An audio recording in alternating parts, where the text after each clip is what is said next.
ብዙ ክርስቲያኖች በዚህ ሁኔታ ውስጥ ያልፋሉ፣ በሚገባ ያውቁታል። አሁን ንስሐ ገብተው ከተወሰነ ጊዜ በኋላ ደግመው ተመሳሳይ ኃጢአት ደግመው ይሰራሉ። ለእግዚአብሔር ስለተሳሉ ጾሙ፣ ጸለዩ፣ ዳግመኛ ይህንን ኃጢአት አልሰራም አሉ። ነገር ግን እንደገና ወደዚያው ተመሳሳይ ኃጢአት ሲሰሩ ራሳቸውን ያገኙታል። ከዚያ ደግሞ እግዚአብሔር እንዴት ሊምረኝ ይችላል? ከዚህ ከሠራሁት ኃጢአት እንዴት ይቅርታ ማግኘት ይችላለሁ?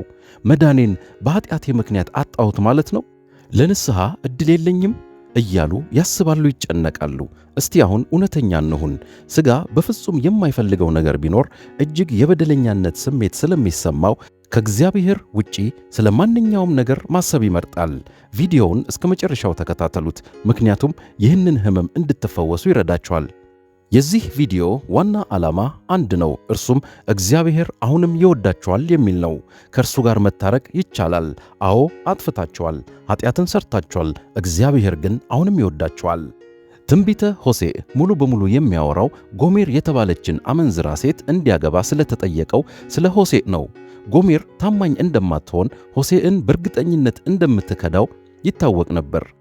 ሆኖም እስራኤል የእግዚአብሔር ሕዝብ ለእግዚአብሔር እንዴት ታማኝ እንዳልነበሩ ማሳያ ምስል ይሆን ዘንድ ሆሴዕ እሷን እንዲያገባ ተጠየቀ። በእነዚህ ጥቅሶች ውስጥ እግዚአብሔር እያለ ያለው ኃጢአት ብትሰሩም ብታጠፉም ከእኔ ርቃችሁ ብትሄዱና ብታመፁም እኔ አሁንም እወዳችኋለሁ ነው። እናት ወይም አባት ከሆናችሁ ማኅፀን ውስጥ እያሉ የምታስታውሷቸው፣ በአልትራሳውንድ ያያችኋቸው፣ ሲያድጉ ከልባችሁ የወደዳችኋቸው፣ የመገባችኋቸው፣ የመኝታ ሰዓት ታሪኮችን ያነበባችሁላቸው፣ ያስተማራችኋቸው፣ ሁሉንም ነገር ያደረጋችሁላቸውና ከነፍሳችሁ የምትወዷቸው ወንድና ሴት ልጆች አሏችሁ። ነገር ግን ዕድሜያቸው 17 ዓመትና ከዚያ በላይ ሲሆን በእናንተ ላይ አምፀው መሳደብ ጀመሩ፣ መቆጣት ጀመሩ፣ ጠበኛ ሆኑ፣ ድግስ እየደገሱ ደለቁ፣ ክፉ ነገሮችን አደረጉ። እናንተም ከእንግዲህ ይህንን መቋቋም አልችልም፣ ልቤን በጣም ሰበርከው፣ አዝናለሁ፣ ከቤት መውጣት አለብህ፣ ከእንግዲህ ከኔ ጋር መኖር አትችልም አላችኋቸው። እናም ልጃችሁ ልብሶቹን በሻንጣ ሞልቶ ወደ ዋናው በር ሲሄድ በዐይነ ሕሊናችሁ እዩት። ቁልፉን በበሩ ላይ ሊያደርገው ሲል ዞር ብሎ ያያቸዋል። በዚያን ጊዜ ልባችሁ እንዴት አሳልፌ ሰጠዋለሁ ብሎ ይጮኻል። ሐሳባችሁን ትቀይሩና ልጃችሁን በክንዳችሁ አቅፋችሁት አሳልፌ አልሰጥህም፣ ከመጠን በላይ እወድሃለሁ ትሉታላችሁ። እግዚአብሔር እናንተን የሚያያችሁ በትክክል በዚህ መንገድ ነው። እናንተ የልዑል እግዚአብሔር ልጆች ናችሁ፣ በዋጋ ተገዝታችኋል። እግዚአብሔርም በዘላለም ፍቅሩ ወዷችኋል። ዓለም ሳይፈጠር ጀምሮ የተመረጣችሁ ናችሁ። ነጽታችኋል፣ ይቅር ተብላችኋል፣ አሳልፎም አይሰጣችሁም። ነገር ግን አንዳንዴ እግዚአብሔርን በተደጋጋሚ ይቅርታ በመጠየቃችሁ የሰለቸው ይመስላችኋል። እውነቱ ግን ሙሉ በሙሉ የጠፋችሁ ብትሆኑ ኖሮ ይህንን ቪዲዮ አታዩትም ነበር። የሞተ አስክሬን አይታገልም። የሞተን አካል ወንዝ ውስጥ ብትከቱት ከፈሳሹ ጋር አብሮ ይሄዳል እንጂ ከማዕበሉ ጋር በፍጹም አይታገልም። ለመትረፍ የሚዋኘው ሕያው የሆነ ነገር ብቻ ነው። ከኃጢአት ለመራቅ የመዛላችሁ የመድከማችሁ እውነታ እርሱ በመንፈሳዊ ሕይወታችሁ እንዳልሞታችሁ ማረጋገጫ ነው። ያንን ነገር መጥላታችሁ መንፈስ ቅዱስ በእናንተ ውስጥ እየጮኸ መሆኑን ያሳያል። በመንፈስ የሞቱ ሰዎች በኃጢአታቸው ላይ ጦርነት አያውጁም። ከእርሱ ጋር ሰላም ይፈጥራሉ፣ መዋጋታቸውን ያቆማሉ፣ ከኃጢአታቸው ጋር ተስማምተው ይኖራሉ። እናንተ ግን አሁንም በሜዳው ላይ ናችሁ። ጦርነት ደግሞ የተዘበራረቀ ነው። ሮሜ 7:19 ላይ እንዲህ ይላል፣ የማልወደውን ክፉን ነገር አደርጋለሁና ዳሩ ግን የምወደውን መልካሙን ነገር አላደርገውም ይላል። ይህንን የተናገረው አዲስ አማኝ አልነበረም። ግማሹን የአዲስ ኪዳን መጽሐፍት የጻፈው ጳውሎስ ነው። እታገል ነበር አላለም። በአሁን ጊዜ አደርጋለሁ ነው ያለው። የጳውሎስ ትግል አገልጋይ ከሆነ በኋላ ከሕይወቱ መጥፋቱን አያሳይም። የሥጋ ውጊያ አሁንም በአጠገቡ መኖሩን ነው የሚያሳየው። ነገር ግን ሥጋ ከእንግዲህ ገዢ ወይም ጌታ አይደለም። ጦርነቱ እውነተኛ ነው፣ ውጤቱ ግን አጠራጣሪ አይደለም። ኃጢአት እየተዋጋ ሊሆን ይችላል፣ መንፈስ ግን እየመራ ነው። ታዲያ ለምን ማቆም አልቻላችሁም? መንፈስ ቅዱስ ካላችሁ ለምን ልማዱ ያሸንፋችኋል? ምክንያቱ ግልጽ ነው። እናንተ እየተዋጋችሁ ያላችሁት ኃጢአትን ለመቆጣጠር ነው። እግዚአብሔር ግን የሚፈልገው የልብ መለወጥን ነው። በኃጢአቱ ላይ ትኩረት በማድረግ ኃጢአት መሥራትን ለማቆም አትሞክሩ። አትዩ፣ አትንኩ። የአእምሮ ሕግ ቀላልና ግልጽ ነው። ትኩረት የምታደርጉበትን ማንኛውንም ነገር በውስጣችሁ ታበረቱታላችሁ፣ ታሳድጉታላችሁ። አሁን ስለ ነጭ መኪና አታስቡ ብላችሁ ምንድነው የምታስቡት? ነጭ መኪና ነው። ከዚህ በፊት እኮ ብዙ ነጫጭ መኪኖች በዚያ አልፈዋል። ነገር ግን ትኩረት አላደረጋችሁባቸውም ነበር። ክርስትናችሁ የአታድርግ ዝርዝር ሆኗል። ለዚህ ነው የደከማችሁት። ሕግ ኃጢአትን ያነቃቃል፣ ጸጋ ግን ፍቅርን ያነቃቃል። ለዚህ ነው በአንደኛ ቆሮንቶስ ምዕራፍ 15 ቁጥር 56 ላይ የሞት መውጊያ ኃጢአት ነውና የኃጢአትም ኃይል ሕግ ነው የሚለው። በአካፋ ጨለማን ከክፍል ውስጥ ማስወጣት አትችሉም። መብራት ማብራት አለባችሁ። በራሳችሁ ፍላጎት ብቻ ኃጢአትን ከልባችሁ ማስወጣት አትችሉም። በተሻለ ነገር ልባችሁን መሙላት ይኖርባችኋል። መስረቅ የምታቆሙት መስረቅን ስለጠላችሁ ብቻ አይደለም። ኢየሱስን በልባችሁ አብልጣችሁ ስትወዱት ነው የምታቆሙት። እናንተ ግን በፍቅሩ ከመኖር ይልቅ በበደለኛነት ስሜት ተጠምዳችኋል። ወጥመዱ ይኸው ነው። ይህ ረቂቅ ውሸት ነው። ራሳችሁን ትቀጣላችሁ፣ ራሳችሁን ታገላላችሁ። ለጥቂት ጊዜ መራቅ አለብኝ ብላችሁ ስለምታስቡ ጸሎት ትተዋላችሁ። ይህ ትሕትና አይደለም፣ ይህ ትዕቢት ነው። ምክንያቱም እያላችሁ ያላችሁት የኢየሱስ ደም ለመጀመሪያው ኃጢአት ይበቃ ነበር፣ ለዚህኛው ግን የራሴን መከራ መጨመር አለብኝ ነው። አስቀድሞ የተሰረዘን ዕዳ መክፈላችሁን አቁሙ። የተቀጠቀጠን ሸምበቆ አይሰብርም፣ የሚጤስን የጧፍ ክርም አያጠፋም ይላል በማቴዎስ ወንጌል ምዕራፍ 12 ቁጥር 20 ላይ። ይህ ሸምበቆና የጧፍ ክር እናንተ ናችሁ። የተቀጠቀጠ የሚጤስ፣ በጥቂቱ የበራችሁ፣ በቀላሉ የምትጠፉ። ሃይማኖት አጥፋው ይላል። ኢየሱስ ግን ደካማውን በእጆቼ እንዴት እንደምከበው አውቃለሁ ይላል። ታዲያ ከዛሬ በኋላ ምን ታደርጋላችሁ? ከእግዚአብሔር አትሽሹ፣ ወደ እግዚአብሔር ሽሹ። ጠላት ለመጸለይ ፍጹም እስክትሆኑ ድረስ እንድትጠብቁ ይፈልጋል። እግዚአብሔር ግን ድካማችሁን ወደ መስቀሉ እንድታመጡ ይፈልጋል። ቅድስና ማለት የትግል አለመኖር አይደለም፣ የእድገት፣ የለውጥ፣ የጉዞ መኖር ማለት ነው። ፍጹም አይደላችሁም፣ ነገር ግን ድሮ በነበራችሁበት ቦታ ላይም አይደላችሁም። እያነከሳችሁ ነው፣ ነገር ግን ወደፊት ነው የምትጓዙት። ጠላት እናንተ ብቻችሁን እንደሆናችሁ እንድታስቡ ይፈልጋል። የሐሰት አባት እንደሆነ ግን አትርሱ። በድል አድራጊነት እንደምትፈጽሙ ካመናችሁ ድሉ የኔና የጌታ ነው እያላችሁ ኮሜንት አድርጉ። ይህ ተስፋ እንዳልቆረጣችሁ ኃይልን በሚሰጣችሁ በክርስቶስ ሁሉን እንደምትችሉ የሚገልጽ አዋጅ ነው። ለጠላት እንዳልተሸነፋችሁ የሚያሳይ መልእክት ነው። ጻፉትና እንደገና ለድል ተነሱ። ታዲያ እውነተኛ ንስሐ እንዴት እንግባ? ሁላችንም በሕይወታችን የምናበላሽበትና ለኀጢአት እጃችንን የምንሰጥበት ጊዜ እንዳለ እሙን ነው። በየመንፈሳዊ ፕሮግራሞች ደግሞ ሁል ጊዜ ንስሐ ግቡ፣ ከኀጢአታችሁ ተመለሱ ሲባል ትሰማላችሁ። አንድ ነገር ልንገራችሁ፣ ንስሐ ለመግባት ትክክለኛው መንገድ እንዳለ ሁሉ የተሳሳተ መንገድም አለ። መጽሐፍ ቅዱሳዊ በሆነ መንገድ ንስሐ መግባት ማለት ሐሳብን መለወጥ ወይም ውሳኔን፣ አስተሳሰብን እና አኗኗርን መቀየር ማለት ነው። ስለዚህ መጽሐፍ ቅዱስ ንስሐ እንድንገባ ሲነግረን በኀጢአት ጎዳና ላይ እየተጓዝን ሳለ ሐሳባችንን እንድንቀይር ከዚያ የኀጢአት ጎዳና ለመውጣት እንድንወስንና ወደ እግዚአብሔር አይነት ሕይወት እንድንመለስ ማለቱ ነው። ታዲያ ንስሐ እንድንገባና እንድንለወጥ ከተጠራን ይህንን እንዴት ነው የምናደርገው? በትክክለኛው መንገድ ንስሐ እንድንገባ የሚረዱን 3 መንገዶች አሉ።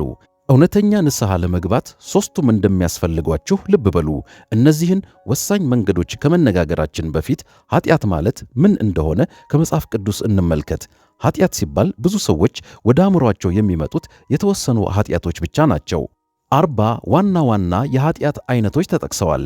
ከእግዚአብሔር ሕግ መተላለፍ፣ ሊደረግ የሚገባውን መልካም ነገር አለመፈጸም፣ በእምነት ያልተደረገ ነገር፣ ክፋት ሁሉ፣ ክፉ ሐሳብና ልብ፣ ኩራት፣ በኢየሱስ አለማመን፣ ጣዖት ማምለክ፣ ውሸት፣ ጥላቻ፣ ይቅር አለማለት፣ ቁጣ፣ ክፉ ቃል፣ ስድብ፣ ስግብግብነት፣ ፍትሕ አለማድረግ፣ ዝሙት፣ ስካር፣ ዘፈን፣ ስም ማጥፋትና ሐሜት፣ ፍቅር አለማሳየት፣ ለወላጆች አለመታዘዝ፣ መስረቅ፣ የሐሰት ምስክርነት፣ መግደል፣ አመንዝራነት፣ መመኘት፣ እግዚአብሔርን መሳደብ፣ የእግዚአብሔርን ስም በከንቱ መጠቀም፣ ቅናት፣ ኩራትና መመካት፣ የራስን ፍላጎት ብቻ መከተል፣ ሥራ አለመስራት ወይም ስንፍና፣ ዓለምን መውደድ፣ አስማት፣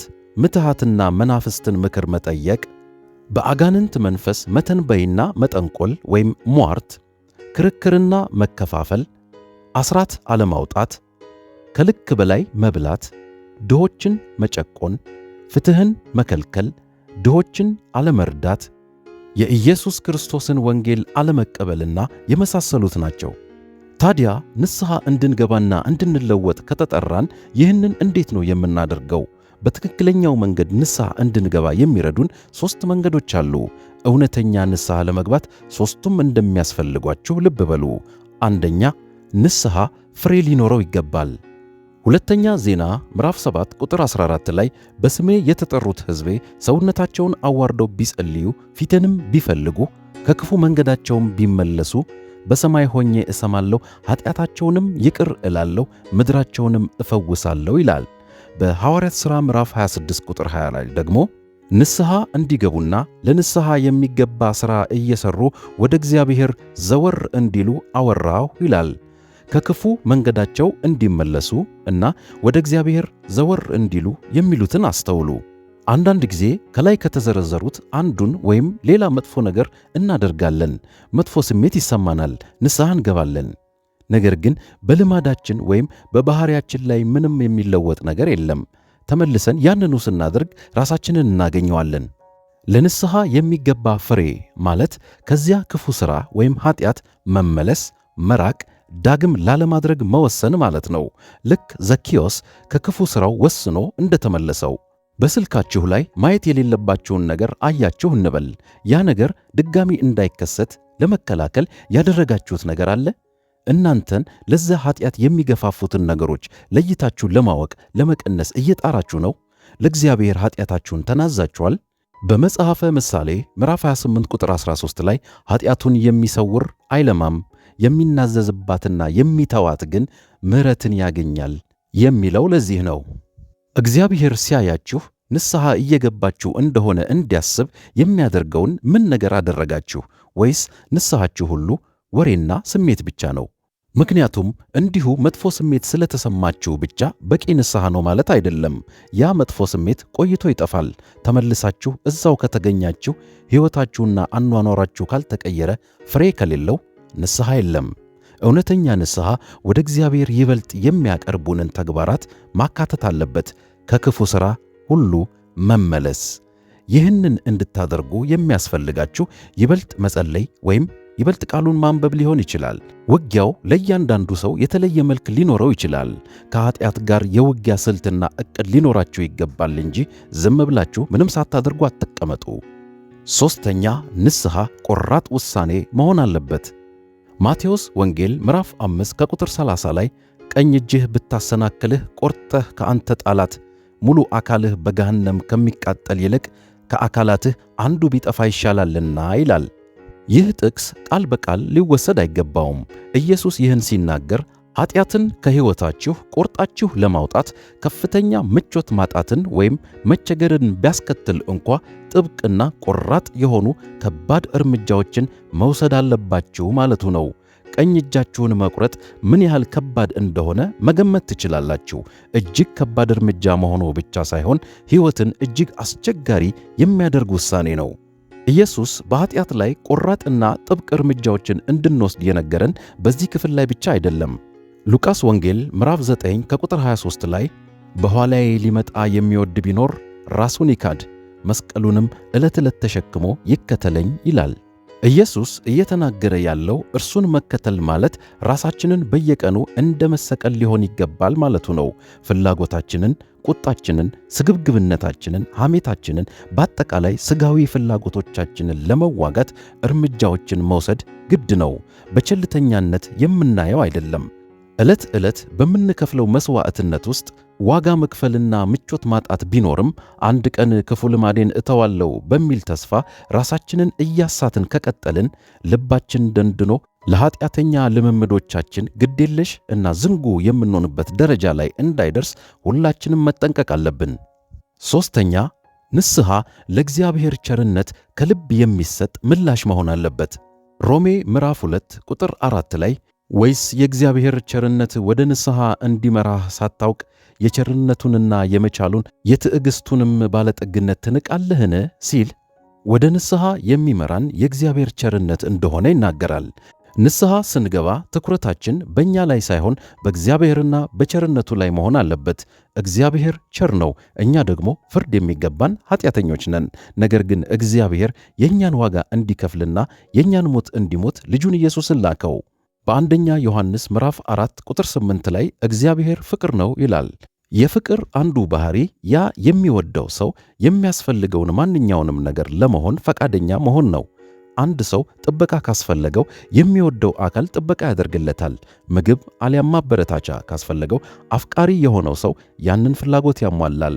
እግዚአብሔር ፍቅር ስለሆነ እናንተ ወደ እርሱ ለመቅረብ እንድትችሉ የምትፈልጉትን ማንኛውንም ነገር ለመሆን ፈቃደኛ ነው። ሰላም ያስፈልጋችኋል? ፊልጵስዩስ ምዕራፍ 4 አእምሮን ሁሉ የሚያልፍ የእግዚአብሔር ሰላም የሚገኝበት መንገድ ነው። ጥበብ ያስፈልጋችኋል? የያዕቆብ መልእክት ምዕራፍ 1 ቁጥር 5 ጥበብን በነፃ ሊሰጣችሁ ፈቃደኛ እንደሆነ ይናገራል። ይበልጥ የሚያስፈልጋችሁ ግን ምንድን ነው? ከኀጢአት መዘዞችና ከገሃነም መዳን ነው። እግዚአብሔር ከእኛ ጋር ከሆነ ማን ይቃወመናል? ለገዛ ልጁ ያልራራለት ነገር ግን ስለ ሁላችን አሳልፎ የሰጠው ከእርሱ ጋርስ ሁሉን ነገር እንዲያው እንዴት አይሰጠን? ታዲያ ከዚህ በላይ ምን ያስፈልጋችኋል? እግዚአብሔር ኢየሱስን ሲሰጠን ያለውን ሁሉ ነው የሰጠን። የንስሐ ዓላማችሁ እኔ መሻሻል አለብኝ የሚል ሳይሆን ለእግዚአብሔር ቸርነትና ለእኛ ላለው ፍቅር የሚሰጥ ምላሽ መሆን አለበት። ለእኛ የማያልቅ ቸርነት ያለው ሁሉን ቻይ አምላክ ስላለን ምንኛ የታደልንን። ስለዚህ ከኀጢአት ዘወር ማለትና ወደ እግዚአብሔር መመለስ ሲያስፈልጋችሁ እነዚህን 3 አስፈላጊ የንስሐ መንገዶች አስታውሱ። አንደኛ፣ ንስሐ ፍሬ ሊኖረው ይገባል። ሁለተኛ፣ ንስሐ ቆራጥ ውሳኔ መሆን አለበት። ሦስተኛ፣ ንስሐ ለእግዚአብሔር ቸርነት የሚሰጥ ምላሽ መሆን አለበት። ንስሐ ከባድ ነው፣ ስለዚህ በርቱበት። ንስሐ ለእኛ መልካም እንደሆነ አስታውሱ። ኀጢአት ያበላሻል፣ ያጠፋናል። ንስሐ ግን ሕይወታችንን የሚጎዱ ነገሮችን ለማስወገድ ይረዳናል። ስለዚህ ከኀጢአት ንስሐ መግባት ያለባችሁ ጊዜ ሲመጣ ከዚህ ጀምሩ። እግዚአብሔር ቸር እንደሆነና ኢየሱስም እንደሚወዳችሁ በእርግጠኛነት እወቁ። ጌታ አብዝቶ ይባርካችሁ።